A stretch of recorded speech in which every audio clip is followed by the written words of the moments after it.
Hello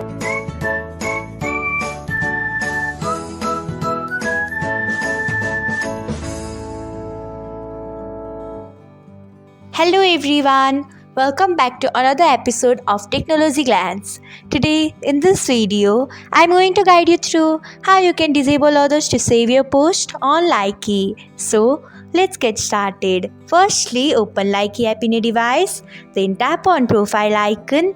Next, tap on three dots icon. After that, tap on settings. Then tap on privacy. Then scroll until you find enable others to save my post. Turn off it by tapping on it. So this is how you can disable others to save your post on Likee. Thanks for watching. If you found this guide helpful, we would love it if you hit the thumbs up button below.